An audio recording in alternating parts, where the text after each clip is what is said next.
The opinions expressed in this show are the views of the host and not necessarily that of WTRW, 94.3 The Talker, or the Bold Gold Media Group. The following presentation is paid for by Century 21 Jack Ruddy Real Estate, who is solely responsible for its content. Portions transcribed. All Century 21 real estate offices are independently owned and operated. This is the Real Estate Roundtable with Century 21 Jack Ruddy Real Estate. Good morning. I'm Jackie Ruddy, broker, and with Pat Devaney, my husband, fellow realtor. How are you today? I'm doing well. How are you? I'm doing well as well. As well. Well. We have with us Dwayne White, owner of White's Mechanical, for the second week in a row. Thank you for being here with us. Thanks for having me. Sure. We're here every Saturday at 11 a.m., Sunday at 11:30 a.m., where we review many real estate topics. We have a full-time real estate office with many relentless realtors who've been guiding, assisting, and advising clients in real estate matters for over 50 years. During the week, feel free to email us with any questions you have, or if you'd like to suggest a topic, send it to questions@jruddy.com. That's questions@jruddy.com, or give us a call at 570-344-6724. And when you go to jruddy.com, click on the webcam tab. We have a live webcam on top of the building looking at Dunmore Corners.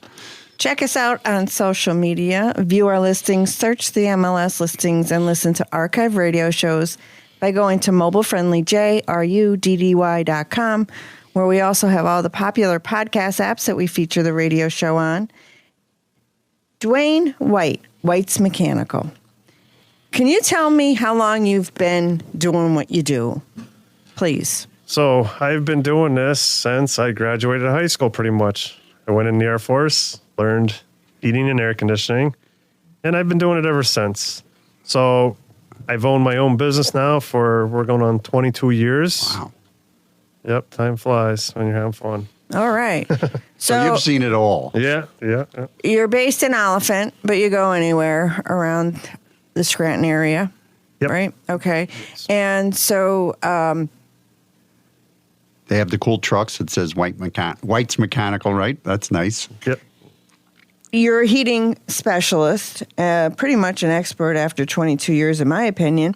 You work on heating systems, air conditioning systems, water heaters, fireplaces. What else do you do? So pretty much anything related heating and air conditioning is what we do. So we everything that you touched on there, and anything unique. Usually people will call and ask us, like we mentioned the last time with the cool. As long as it puts out heat or cooling, we'll work on it. We do pool heaters and stuff like that. Some of the added things, different types of heat. We do the steam, hot water systems, warm air. Radiant is pretty popular these days. Geothermal.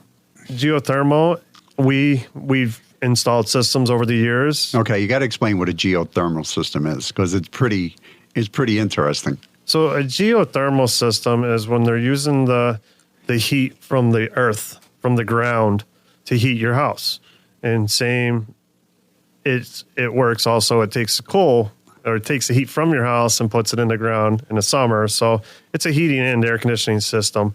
So, but it's done through wells or through trenches and underground. Even in the winter, below 36 inches, you always have heat in the ground. With wells, the water underground always has heat in it. So they're really pulling the heat out of that water or that ground and then displacing it into your house. Right. But to do it, you need some land, right? I can't be doing a geothermal system if I'm like on a little plot in Scranton. Yeah, no. I mean, you can do well systems and stuff, but not too many times you go down Scranton, you'll probably hit a mine down there. Or your neighbor's garage. Yeah, right. So you can do it with wells and stuff in smaller parcels, but a lot of times it's usually out in the outskirts, not a city system, so. And it's a lot of excavating. They're very expensive systems to install. Yeah, and that's why, we don't see as many is because of the costs and stuff. They are very efficient Don't get me wrong, but the cost of the install is up there. Yeah. Okay, so they decreased in popularity since there was rebates some time ago, about 30%. Well, there used to be tax credits on it, yes. Or excuse me, Yep, tax credits, right. Okay. And there may be some, but not as much. Yeah, and I haven't looked into it lately because, like I said, I don't get high volume There's calls not a high for it. demand. Okay. So What about solar heat? solar heat. So I haven't done any of that. Again, solar heat. The only solar heat that we deal with is windows and stuff in houses for heat loads and stuff. As far as any kind of like with hot water systems and stuff, I know they do some solar ones, but again, we haven't touched on any of that at the time. Okay. Yeah, I saw a solar system. A guy used it to heat his pool. Yeah. Yeah. He had the panels up there and the tubes were running through, and Yeah. that's how he heated his pool. Yeah, I know we did. We do a building downtown that they got big solar panels for water up on top, and they were using it to heat the water for the building. But they also had an auxiliary heat to cover what it didn't do. So again, really never worked on it too much. So it's that. How about, okay, let's switch gears, talk about tankless water heaters. Are they in demand, or are you seeing the traditional type of water heaters? So the tankless water heaters are very popular today. They have their pros and cons, like anything. And that's what we're going to talk about. Yeah, and one of the benefits to them is you never run out of hot water. Never. Never run out of hot water unless you turn every faucet on in your house at once. And they are set up to only do so many gallons per minute. But the best thing is they never run out. Where if you have a large family and you're doing a function and everybody's got to take a shower right away, it's consistent water all the time. And you save money on your bill? So you don't have a storage tank that's just sitting there holding hot water, and you got to turn it on every once in a while. So it's really, and that's the nice thing about them is you turn the faucet on, within a couple seconds you have hot water, and it heats it instantaneous. Okay. And they don't take up much space, right? No. But the initial cost is greater than a conventional? They are more than a conventional, but it's not a crazy price difference. Not like the geothermal. Correct. Yes, you're talking a small difference, maybe a third more or something, not 10 times more or something. And what's nice about them too is they are efficient. They do make them that are 80% efficient, but most of the ones that we use today are all high efficient units. That's considered a condensating unit, and I believe they're probably almost up to 98% efficient. Wow. So yeah. And since they don't store water, they don't leak. Is that correct? Or don't have a tendency to flood your basement out? Yeah. I can't say that. There's parts in them and stuff, and they don't like blow out like a water heater or something just all of a sudden. There are some parts on it and seams and joints and stuff that it could leak and stuff, but again, it's the size difference too. Like you were saying, you take a bigger house has a bigger hot water tank, and you can replace it with one of those, and it cuts the space down in your mechanical room or your basement or whatever you have. So you mentioned there's pros and cons. I didn't hear any cons. What are the cons? I know the cons. All right. Go ahead. So go ahead. No. No, I wanted to hear yours. No. I'm going to go with you. Yeah. So one of the things is they do take a couple minutes or a couple of seconds to get hot water to the faucets. So because they have to turn on. So there's between when you turn that valve on and when hot water comes out. If you have a house that's pretty large and it's pretty far away from the boiler, it takes a while to get hot water to it. Sounds like a house I know. Yeah, it sounds like a house I live in. Yeah. And mine too. I go into my house. I have to turn the hot water on in the shower and then get ready to take a shower because it takes it time to get up there. Where a lot of people think instantaneous hot water means you turn the valve on, hot water shoots out. You got to remember over the years, mixing valves on the shower heads, they try to decrease water to save consumption. Well, now it takes longer to get the water to to change over in the system because of that. What about maintenance? Maintenance. So they have to be flushed every year. Every year. Every year when you have that, because they run, the way that they work is they have a small plate inside them that runs water through small, but that gives it a chance for more mineral buildup on that plate faster. Not like a hot water tank is a big tank and it builds up over the years and you don't see it. But these plates, you need to keep them free so that it works properly. And it's one of those things where if it does block up all the way, you have to replace the plate. Now you're talking major cost. That's what's got to be done. And it's not something the homeowner can do either. It's specialty stuff. Right. I mean, we use the cleaner made for them. There are different ways you can use like a vinegar, and but it is set up and it takes a good hour and a half to do the maintenance properly. So we like to set them up when we're doing the maintenance on the HVAC or on the heating system, because what it is you're hooking a pump to the system and just letting it flush this chemical through to break down the minerals. So you hook it up and you let it go while you're doing the other services, it all works out good. And I would think that up here, we have hard water up here. Yeah. That it would accumulate the minerals faster. Yeah, and it's hard to say which ones do build up faster. I mean, like I said, it's that heat plate that they use, and it definitely, if you don't do it, you're going to hurt the system. So the on-demand system, does it have to be gas or could it also be electric? You don't see too many electric ones because of the BTU range of them. Like a normal on-demand water heater is roughly, they have some smaller ones. The standard one's 199,000 BTUs. If you do that with an electric heater, you need a decent size electrical service to that, or if it was like an on-demand electric style, you need a large supply of power to it to make it work. Okay, so my lights would dim every time I turn on the hot water? Yeah, yeah, pretty much. Yeah, and your electric meter would spin pretty quick. Okay. So to do that, like I said, it's all by BTUs or kilowatt. So gas is the way to go. Yeah, and like I said, you're almost 98% efficient with them. So, and you don't need a chimney because you direct vent them right outside? PVC pipe right to the outside. Yep. That's nice.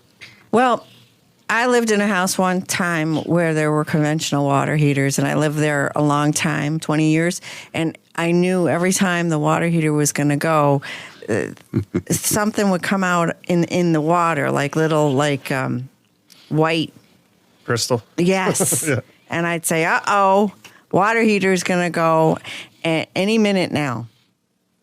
It was the hot water heater coming apart from the inside. And it would come out my kitchen sink. Yeah. That would be before it flooded the basement, which was a good thing. We would have the sign that we knew that it was time to go ahead and replace it.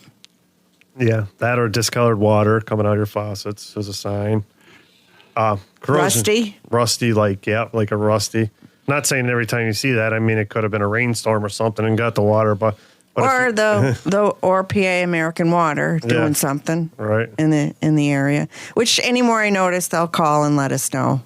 Before it was, I used to put a load of white clothes in the washer and they come out dingy. Yeah. We used to test hydrants. I was a fireman in New York City, and we used to have to test the hydrants in the neighborhood. And we would turn on hydrants, and every time we turn on a hydrant, it would turn everybody's water brown because we're kicking up everything in the bottom of them. We would get more complaints and we would run them for 10 minutes until they ran clear. But everybody on the block, I felt bad if anybody had a load of whites on because they were coming out brown. Mm-hmm. Yeah, we get into these commercial buildings that have large hot water systems in them. Same thing if we do any work on the system or the hot water heater or something and you turn it back on, they're complaining about the discolored water for a little while. Mm-hmm. Yep. Choosing the right heating system. Let's talk about that. So size, I would think, is a very important factor. Size is very critical. You don't want to oversize a unit. What's worse, undersizing or oversizing? So myself, I'd rather undersize it than oversize it. Because the problem with oversizing is you lose efficiency. Units today are more technical with sensors. If you oversize it, you're damaging the unit, first of all, by oversizing it. You're making it too hot, especially with the heating part. You're making it too hot. Metals, everything's metal. So metal expands and contracts. So when it's too hot, it's going to expand and contract. You're going to take the life away from the unit. Sizing up a house is proper. To do it right, you have to know what BTUs you need for the house, because oversizing the unit, you're oversizing the fan, and if you're replacing it, the ductwork is not compatible with the new system. So you have to make sure you size them properly for that. Boilers, if you have a standard boiler in your house and it's, say, 85% efficient and you're overheating it, well, now heat rises. Now it's just going right out your chimney.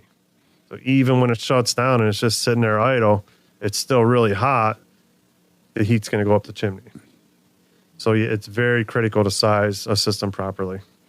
Now, if I called you with the exact square footage of my home, and I call you and you're talking to me over the phone, and I tell you that I have a natural gas, hot water boiler, and so many square feet, you can give me a quote over the phone, right? We could give you a general estimate, like a rough price. But there's nothing compared to you coming out. Nothing, because you might have different type windows. You have a sunroom. You have 10-foot ceilings. 10-foot ceilings, no insulation in your attic. There's a lot of factors that fall into it. And but you can give a general, like, estimated, like it's going to be about this much. But I don't like to give solid prices until I look at it. Access to the basement where the furnace is a critical thing, because if I gave you a price over the phone and I come and you have no Bilco doors and you can't get down the door was framed in after it was put in the basement, it makes it a little tough. Mm-hmm. That's kind of the way ours is. But you were talking about how critical it is for size. We just went through this up at the office. We had the air conditioner system replaced, and the system that put in was too big, and it was constantly freezing. We paid this guy $2,000. He was replacing A, B, C, D, and E. And then, finally, out of desperation, we called you guys, and you came in and you says, "Oh, you need another return." And boom, it was magic. Yeah. You guys came in and figured out what the other guy couldn't figure out. I was just going to one day, this is where I was with the whole situation, because I'm the one that... Making the calls. Right. So I was beside myself. Yeah, it's tough, especially you paid somebody to do it, and you would hope they did it right. But again, that's where using a professional comes in. Somebody that, I'm not saying that the person wasn't professional. I don't even know who it was offhand, but using a company that knows a little bit more, has some input knowledge, because the biggest things is newer stuff. They're trying to make it more efficient and work better for the customer, but they're also making it tough because they're making the fans too big where it doesn't fit the application for the customer. And Exactly. That's the case that you guys came across. And that's where now we go back to the question you asked me earlier about oversize and undersizing. I would rather undersize a unit and make up the difference, and that difference would make up that fan speed or for that. Because like I said, most systems are not designed for, if you have a 20-year-old, 30-year-old ductwork system, it's not going to be designed for a 2023 unit, because of the airflow difference. 50-year-old ductwork we had. Yeah. And back then, there was no safeties on the furnaces and stuff back then. So that, and then the airflows and sizing, and that's all engineered. But again, using the right people to do those jobs and knowing that is the biggest key. Sizing properly, seeing. I mean, anymore I go in, and I know people are like, yeah, of course it's all. But I always ask those questions like, do you have any rooms that haven't heated up properly over the years? Because we'll go put a new system and it doesn't fix one room if you had the same problem before without us knowing. So there's always those, when you're getting a unit changed, you want to let the contractor know what your house is doing before they change it, because you're not going to correct it by just changing that one part. You have to install it properly. You have to look at the whole picture. There's so much going on. Correct. Yeah, there's a lot of questions to be asked and a lot of things to look at. That's why you can give a rough number over a phone, but to really get a good look at it is the best way to do it. But sometimes it's not the actual unit. Sometimes it's the radiator, right? Yes. Yep. Exactly. Yep. The radiator could be undersized, oversized. Steam, when you get into steam, you got them little vents on that you hear them hissing out the air and stuff. Those things are sized properly to make that radiator work properly. So over the years, and I've done it, and where you're out at 8 o'clock, 9 o'clock at night, and you have one size on your truck, and to make it work, you throw it on there. Well, now I just changed the operation of that radiator. It's always good to go back and put the right one in, but sometimes you get by. Well, some people, homeowners stuff, will go to Home Depot and buy one size fits all. Then you mess the whole system up. If the system is all messed up, then it's out of balance, out of whack. Then it's going to make the whole house uncomfortable. So it's one of those things where that's where a professional should size them and do them, put in what you need. Dwayne White, owner of White's Mechanical. How does someone get in touch with you, please? We're out of Oliphant, PA. You can get in touch with us online, Facebook, anything on the internet, really, if you pull up White's Mechanical. Or our phone number is 570-383-2500. Thank you, Dwayne. Pat? Yes, we have a lovely 4-bedroom, 2-bath home in the Greenwich section of Scranton at 2220 Boulevard Avenue for $239,000. This Victorian-style home, it's got a grand hardwood staircase, a decorative fireplace, original pocket doors, glass French doors, and exquisite woodwork throughout. There is room for a 5th bedroom in the partially finished attic, along with a partially finished basement with room for an office or a game room. Outside, there's a long driveway with plenty of off-street parking, a massive deck, and an encased above-ground pool. That's a beautiful 4-bedroom, 2-bath Victorian-style home at 2220 Boulevard Avenue in the Greenwich section of Scranton for $239,000, and that's listed by James Hazen of our office. Thank you, Pat. Our valued sponsor this week is Disaster Blaster. When disaster strikes northeastern Pennsylvania, trust Disaster Blaster. When disaster strikes northeastern Pennsylvania, trust Disaster Blaster to make things right. From water damage like broken pipes and roof leaks to mold problems, basement, waterproofing, radon, mitigation, and more, Disaster Blaster offers the most services in the indoor environmental industry and is always there to help people. Serving the Northeast PA area, don't hesitate to call Disaster Blaster at 570-963-1123 or visit their website, www.disasterblaster.com. Stay with the Real Estate Roundtable with Century 21 Jack Ready Real Estate on 94.3 FM The Talker. We'll be right back. Are you ready to make your next move in the world of real estate? Look no further than Century 21 Jack Ready Real Estate, your trusted partner in buying and selling homes. If you're a homeowner looking to sell, Century 21 Jack Ready Real Estate will ensure you get the best possible price in today's competitive market. And if you're in the market to buy your dream home, Century 21 Jack Ready Real Estate will help you find the perfect place to call your own. Congratulations. We've adopted the popular saying, an educated consumer is our best customer. That's why since 2010, we've hosted the Real Estate Roundtable with Century 21 Jack Ready Real Estate Saturdays at 11 a.m., Sundays at 11:30 a.m. on 94.3 The Talker. Visit jready.com. That's JRUDDY.com or call 570-344-6724. Century 21 Jack Ready Real Estate, where dreams find their address. Thanks for joining into the Real Estate Roundtable with Century 21 Jack Ready Real Estate. I'm Jackie Ready Broker, and with Pat Devaney, my husband, fellow realtor. And we're back. With Dwayne White, owner of White's Mechanical. All right, so what are the things some homeowners do that actually prevent heat flow? So a lot of people will cover their vents or their radiators, whether it be with furniture, or even like a warm air system has the little diffusers with the dampers in them. You want to make sure you leave them all open. Shutting 1 or 2 or 3 off for rooms that you don't use or whatever doesn't help the system. It actually restricts airflow, and it's harder on the system. So make sure the vents are open. That I didn't know that it would make the system. I just learned something. Leave them open. Yeah, so everything on a system is based off of airflow. So if you're changing the airflow of the system, you're going to change how the system operates. Oh, because we up at the office, we have rooms we don't use, and we kind of just turn them off in the wintertime. Yeah. So we're screwing up the system. Yeah.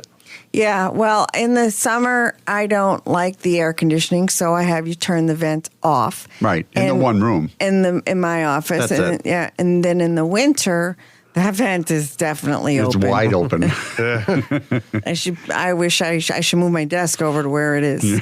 Yeah, okay, so that's not good. No.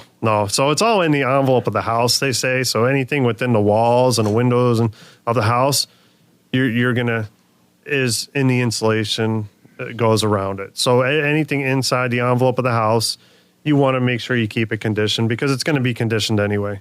I mean, you might change the temperature a couple degrees in a room if you have it shut off, but you're doing more damage to the system. How about radiators? Because you have shut-offs. How many times you go in and radiators are covered? Yeah, and that's a thing we were talking about earlier or before with the cat hair, dog hair, or something, keeping them clean and stuff. Well, it's also bad to put furniture right up against them. They use an airflow style of natural heat rising. So it's a natural cold air dropping, so it creates that little path of air for the heat to get into the house. If you have furniture or clutter or anything up against them where it can't get airflow to it, then it's also going to make it where it won't work properly. So keeping them free from furniture, clutter, anything, making sure the little vents are open on them, clear from dirt, debris, hair, helps the system operate properly. What were you saying about turning off the radiators? Yeah, turning off radiators not good. So, again, steam radiators, you're going to throw the balance off when you're doing it because all those radiators are in the envelope of the house, per se. So they're all inside your living area. That's everything that you're heating and cooling. Heat's going to naturally rise. Cold air is going to naturally go down. So some people will shut their radiators off upstairs because they don't go up there that much. But the ones downstairs are actually heating up and trying to get heat up to the upstairs. So now you're changing how your system operates. How about removing radiators? Because a lot of people do that in small bedrooms and small... Yeah, a lot of remodels and stuff, you'll see that where I didn't need that heater. Right. It didn't really... I don't like it warm when I sleep and stuff. I mean, you're taking away... You're making the system oversized. Like we were saying, you take a big boiler and you heat it up and then you shut it off because it satisfied the thermostat. That big boiler is still sending heat up the chimney until it cools down to room temperature. So taking them away is not a good idea. Shutting off stuff like that, it just throws the balance off of the house and it overworks. It makes the equipment oversized. So. All right. Dwayne White, because you're the expert. Dwayne White, owner of White's Mechanical. How does someone get in touch with you, please? We're out of Oliphant, PA. You can get in touch with us online or by calling us 570-383-2500. We appreciate you coming in 2 weeks in a row. Thank you so much, Dwayne. Thanks for having me. You're welcome. 10 cities where home prices are falling the most in 2023. Number one is Boise, Idaho. 2, Austin, Texas. 3, Myrtle Beach, South Carolina. 4, Phoenix, Arizona. 5, Sarasota, Florida. 6, Salt Lake City, Utah. 7, Pittsburgh, PA. 8, Winston-Salem, North Carolina. 9, Sacramento, California. 10, Chicago, Illinois. We're out of time. Thanks for joining the Real Estate Roundtable. We'll be back next Saturday at 11 a.m., Sunday at 11:30 a.m. for more Real Estate Roundtable with Century 21 Jack Ready Real Estate on 94.3 FM The Talker.